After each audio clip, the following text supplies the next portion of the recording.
ইরানের রহস্যময় সারপ্রাইজ। জুনের যুদ্ধ ছিল শুধু ট্রেলার। প্রথম অংশে ভয়ঙ্কর লড়াই, কিন্তু নায়ক তখনও পুরো শক্তি ব্যবহার করেনি। শুধু দর্শকদের জানিয়ে দিয়েছে আসল লড়াই এখনও বাকি। মধ্যপ্রাচ্যের সাম্প্রতিক যুদ্ধটা ঠিক তেমনই ছিল। জুনের 12 দিনের যুদ্ধে ইরান ইসরায়েল আর যুক্তরাষ্ট্রকে পাল্টা জবাব দিয়েছিল, কিন্তু এখন তারা বলছে ওটা ছিল কেবল ট্রেলার। আসল সিনেমা এখনও শুরু হয়নি। গত জুনে ইসরায়েল ইরানের সামরিক ও পারমাণবিক স্থাপনায় হামলা চালায়। যুক্তরাষ্ট্র তাতে অংশ নেয়। জবাবে ইরান শুরু করে পাল্টা আঘাত। একটানা ক্ষেপণাস্ত্র বৃষ্টিতে কেঁপে ওঠে ইসরায়েলের আকাশ। তেল-আবিব থেকে শুরু করে গুরুত্বপূর্ণ সামরিক ঘাঁটি কোনো জায়গায় নিরাপদ ছিল না। তবুও ইরান তখন সংযম দেখিয়েছিল। বিশ্লেষকরা বলছেন তেহরান ইচ্ছাকৃতভাবে তার পূর্ণ সামরিক শক্তি ব্যবহার করেনি। এবার আর সেই সংযম নেই। ইরান সরাসরি হুঁশিয়ারি দিয়ে বলছে শত্রুর প্রতিটি ভুল পদক্ষেপ গুঁড়িয়ে দেওয়া হবে, আগের চেয়েও ভয়ঙ্কর শক্তি দিয়ে। প্রশ্ন হচ্ছে সেই সারপ্রাইজ কি? বিশ্লেষকরা বলছেন ইরানের হাতে কয়েকটি ভয়ঙ্কর অস্ত্র আছে যেগুলো আগের যুদ্ধে ব্যবহার করা হয়নি। হাইপারসনিক মিসাইল, যা যে কোনো প্রতিরক্ষা ব্যবস্থা ভেদ করতে পারে। ড্রোন ফ্লিট, যেগুলো আগেই সৌদি আরব ও আমিরাতে হামলা চালিয়ে কার্যকারিতা প্রমাণ করেছে। উন্নত আকাশ প্রতিরক্ষা ব্যবস্থা, যা মার্কিন ড্রোন ভূপাতিত করে বিশ্বকে তাক লাগিয়েছে। আর সবচেয়ে রহস্যময় অস্ত্র সাইবার যুদ্ধ প্রযুক্তি, যা ইসরায়েলের যোগাযোগ ব্যবস্থা অচল করে দিতে পারে। অর্থাৎ সারপ্রাইজ মানে শুধু আরেকটি ক্ষেপণাস্ত্র নয়, বরং এক ভয়ঙ্কর নতুন অধ্যায়। এখন বড় প্রশ্ন, এর প্রভাব কোথায় গিয়ে দাঁড়াবে? একদিকে সৌদি আরব, কাতার, সংযুক্ত আরব আমিরাত, সবাই আমেরিকার নিরাপত্তার উপর নির্ভরশীল। অন্যদিকে ইরান ইঙ্গিত দিচ্ছে যদি আবার হামলা হয় তবে শুধু ইসরায়েল নয়, মার্কিন ঘাঁটিও থাকবে নিশানায়। মানে শুধু যুদ্ধ নয়, হুমকির মুখে পড়বে গালফ অঞ্চলের তেলের নিরাপত্তা আর পুরো মধ্যপ্রাচ্যের স্থিতিশীলতা। ইরানের পররাষ্ট্র দফতর স্পষ্ট করে জানিয়েছে আগামী সংখ্যা তার সীমিত থাকবে না। এবার প্রতিপক্ষ বুঝতে পারবে ইরানের পূর্ণ শক্তি কাকে বলে। এই বার্তায় বোঝা যাচ্ছে তেহরান এবার শুধু প্রতিরক্ষায় নয়, সরাসরি আক্রমণাত্মক অবস্থানে। জুনের 12 দিনের যুদ্ধ ছিল একটি সতর্কবার্তা, কিন্তু নতুন সংঘাত মানে হবে পূর্ণ শক্তি উন্মোচন।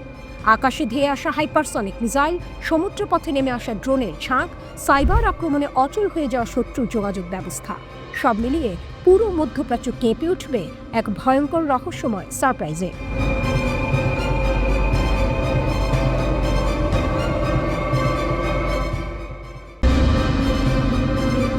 রাতের অন্ধকারে যেন কোনো সিনেমার গোপন দৃশ্য। দরজা বন্ধ, জানালায় মোটা পর্দা, চারপাশে অস্ত্রধারী পাহারা। ভেতরে কি বসে আছেন ইরানের শীর্ষ পরমাণু বিজ্ঞানীরা, যাদের নাম ইসরায়েলের হিট লিস্টে? টেলিগ্রাফের প্রতিবেদন বলছে কমপক্ষে 15 জন শীর্ষ বিজ্ঞানীকে হঠাৎ করে আত্মগোপনে পাঠিয়েছে তেহরান। বিশ্ববিদ্যালয়ের ক্লাসরুমে যারা ছিলেন তাদের বদলে দেয়া হয়েছে এমন শিক্ষকদের যাদের পরমাণু কর্মসূচির সঙ্গে কোনো সম্পর্কই নেই। কারণটা ভয়াবহ।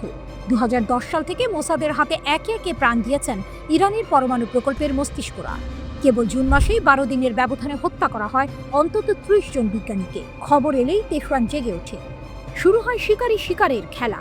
ইরানের গোয়েন্দারা দেশ জুড়ে খুঁজতে থাকে ইসরায়েলি গুপ্তচরদের। সন্দেহভাজন কয়েকশো মানুষ ইতিমধ্যেই ধরা পড়েছে।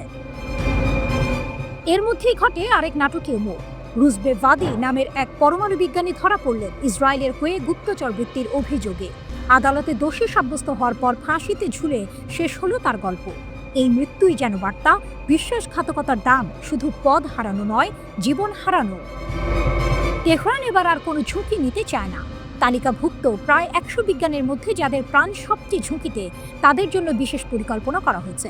কেউ গোপন শহরে, কেউ পাহাড় ঘেরা সুরক্ষিত বাড়িতে, কেউ বা উত্তর উপকূলে। সবখানেই 24 ঘন্টা পাহারা। দেহরক্ষীদের নিয়েও এসেছে বড় পরিবর্তন। যাদের উপর সামান্য সন্দেহ, তাদের সরিয়ে আনা হয়েছে বিশ্বস্ত নতুন মুখ। নতুন করে ইসরায়েলি হামলার আশঙ্কা রয়েছে।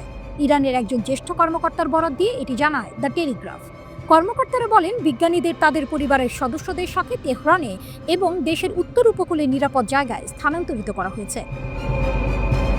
ইরান জানে এটি শুধু প্রাণ বাঁচানোর লড়াই নয়, এটি রাষ্ট্রের অস্তিত্ব রক্ষার যুদ্ধ।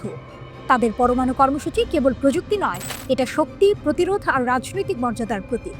আর তাই ইসরায়েলের বার্তা যতই ভয়ঙ্কর হোক, যে ইরানের পরমাণু কর্মসূচিতে কাজ করবে সে স্বয়ংক্রিয়ভাবে আমাদের লক্ষ্য। তেহরান পিছু হচ্ছে না, বরং এই খেলায় ইরান আরও ধূর্ত হচ্ছে। বিজ্ঞানীদের একদল গোপনে কাজ চালিয়ে যাচ্ছে অজানা স্থানে। যাদের সামনে পাঠানো হয়েছে তারা ছায়া মাত্র, ভুল টার্গেটে ইসরায়েলকে ব্যস্ত রাখতে। যেন দাবার বোর্ডে রাজার নিরাপত্তায় বারবার গুটি বদলানো হচ্ছে।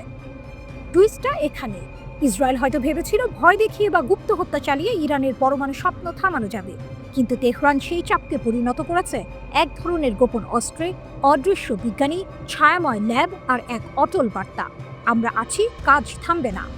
এই গোপন শহরগুলোতে হয়তো এখনো রাত জেগে চলছে হিসাব, পরীক্ষা আর পরিকল্পনা। বাইরে অন্ধকার, ভেতরে আলো, আর সেই আলোয় গড়ে উঠছে এমন কিছু যা হয়তো একদিন ইসরায়েলের কৌশলকে উল্টে দেবে, চুপি সারে, বিনা শব্দে, ঠিক যেমন করে ইরান তার সবচেয়ে মূল্যবান মস্তিষ্কগুলোকে আড়ালে রেখেছে।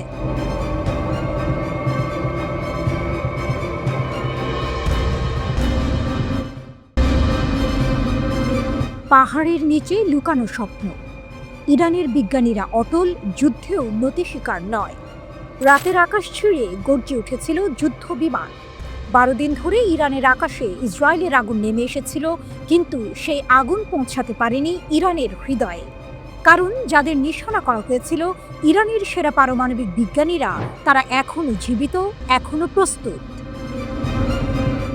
ব্রিটিশ দৈনিক দ্য টেলিগ্রাফ জানায়, ইসরায়েলের টার্গেটে থাকা শতাধিক বিজ্ঞানীর মধ্যে 15 জনের বেশি এখন তেহরানের নিরাপদ ভিলায় বা দেশের উত্তরের উপকূলের সুরক্ষিত স্থানে আশ্রয় নিয়েছেন। তারা পরিবার নিয়ে বিশ্ববিদ্যালয় ছেড়ে গেছেন, তবুও তাদের চোখে ভয়ের ছাপ নেই, বরং জেদ, দৃঢ়তা।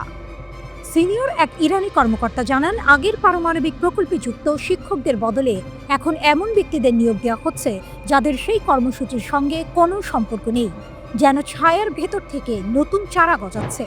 ইসরায়েলি বিশেষজ্ঞরা পর্যন্ত দ্য টেলিগ্রাফকে বলেছেন, ইরানের নিহত বিজ্ঞানীদের কাজ চালিয়ে নিতে প্রস্তুত নতুন গবেষকরা। তারা এই দৃশ্যকে তুলনা করেছেন মৃতদের হাঁটাহাঁটির সঙ্গে, যেন মৃত্যু এসেও কাজ থামাতে পারছে না। এরই মধ্যে এই নতুন প্রজন্মের বিজ্ঞানীদের নিরাপত্তা ঘিরে তেহরান কড়া প্রহরা বসেছে। কিন্তু কারা এই নতুন বিজ্ঞানীরা? তাদের নিরাপত্তা ব্যবস্থা এতটাই কঠোর যে তাদের পরিচয় বা অবস্থান সম্পর্কে কিছুই জানা যায় না। ইরানের শক্তি এখানে, একদল বিজ্ঞানী মারা গেলেও অন্য দল প্রস্তুত, যেন এক অবিরাম স্রোত। যুক্তরাষ্ট্রের প্রেসিডেন্ট ডোনাল্ড ট্রাম্প দাবি করলেন, ইরান এখনো ইউরেনিয়াম সমৃদ্ধকরণ বন্ধ করেনি বা আন্তর্জাতিক পরিদর্শন মেনে নেয়নি।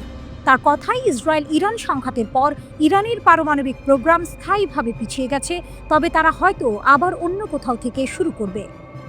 তবে বাস্তব ছবিটা ভিন্ন। সিএসবিএস নিউজ জানায়, মার্কিন যুক্তরাষ্ট্র 3টি B-2 বোমারু বিমান ফোর্দো পারমাণবিক স্থাপনায় হামলা চালায়। এই বিমানে ছিল 6টি বাংকার বাস্টার বোমা, যা পাহাড় কেটে ফেলতে পারে, কিন্তু ইরানের মনোবল ভাঙতে পারে না। ফোর্দো ইরানের গর্ব, পাহাড়ের নিচে 300 ফুট গভীরে লুকানো ইউরেনিয়াম সমৃদ্ধি কেন্দ্র। শুধু ফোর্দো নয়, নাতানজ এবং ইস্পাহানের মতো গুরুত্বপূর্ণ স্থাপনাতেও যুক্তরাষ্ট্রের টমাহক ক্ষেপণাস্ত্র আঘাত হানে। জাতিসংঘের আন্তর্জাতিক পরমাণু শক্তি সংস্থা IAEA বলেছে, এই হামলার পরেও আশেপাশে তেজস্ক্রিয়তা বাড়েনি।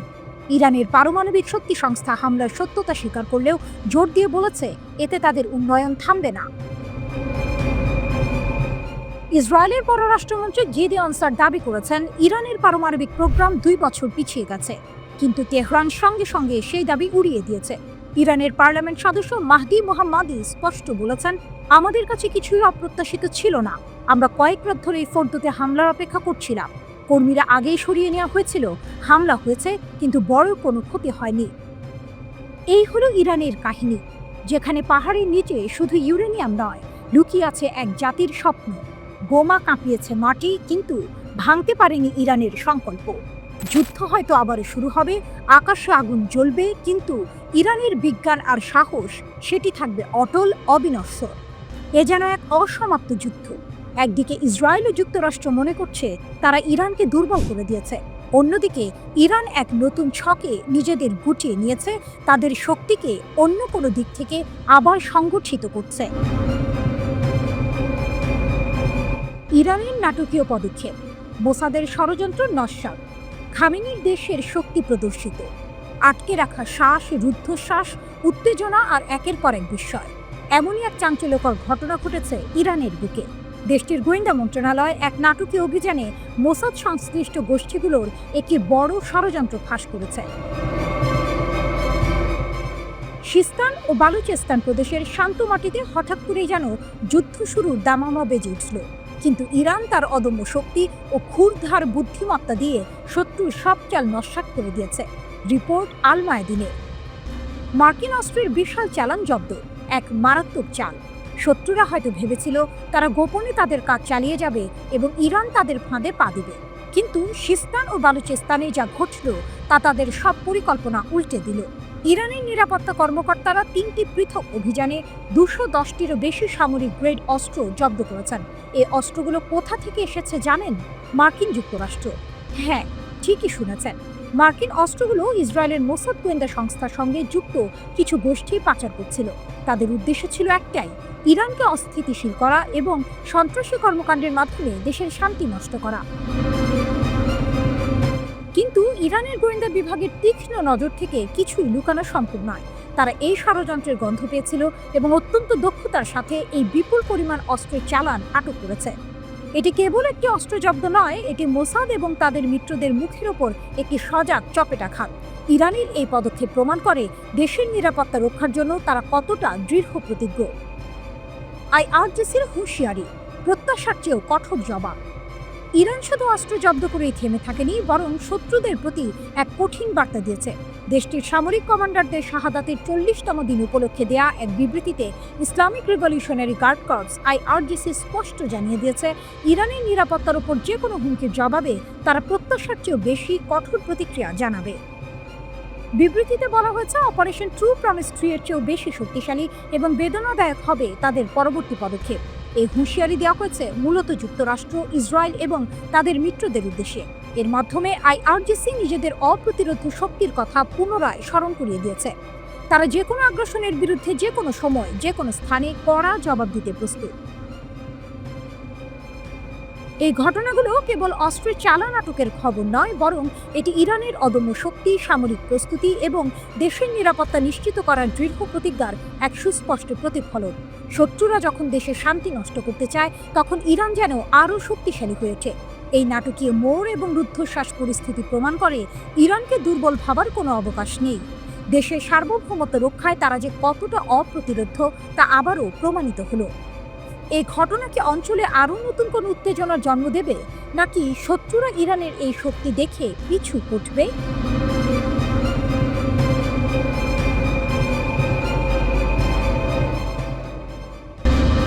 তেল আবিবের আকাশে তখন সন্ধ্যা নেমেছে। শহর জুড়ে প্রতিদিনের ব্যস্ততা আর জীবনের কোলাহল। কিন্তু এই আপাত শান্ত পরিবেশের নিচে চাপা ছিল এক চাপা উত্তেজনা। ইসরায়েলিরা জানত তাদের সরকার গাজায় আক্রমণ বাড়িয়েছে, আর তার ফলস্বরূপ যে কোনো সময় যে কোনো দিক থেকে হামলা আসতে পারে। আর সে আশঙ্কা সত্যি হলো। পূর্ব দিক থেকে উড়ে এলো এক নীরব হুমকি, ড্রোন। ইয়েমেনের সশস্ত্র বাহিনী ড্রোন হামলা চালিয়েছে ইসরায়েলের বুকে, যা মধ্যপ্রাচ্যের উত্তাপকে আরও বাড়িয়ে দিয়েছে। হামলাটা হলো নীরব, কিন্তু তার প্রভাব ছিল সুদূরপ্রসারী। ইসরায়েলি প্রতিরক্ষা বাহিনী আইডিএফ দ্রুতই হামলা নিশ্চিত করল। তাদের বিবৃতি অনুযায়ী ইয়েমেনের হুথি নিয়ন্ত্রিত এলাকা থেকে প্রায় 1 ঘন্টার ব্যবধানে 2টি ড্রোন নিক্ষেপ করা হয়েছিল। ইসরায়েলি বিমান বাহিনী সেই ড্রোনগুলোকে সফলভাবে প্রতিহত করার দাবি করেছে।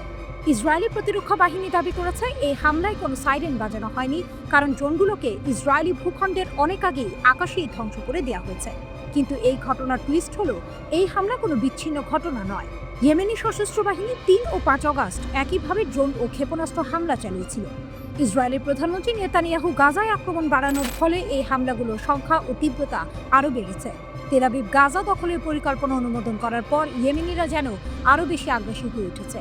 তাদের এই হামলা কেবল বিমান হামলাতেই সীমাবদ্ধ নয়, তারা ইসরায়েলের বিরুদ্ধে একটি নৌ অবরোধের ঘোষণা দিয়েছে, যা পরিস্থিতিকে আরও জটিল করে তুলেছে।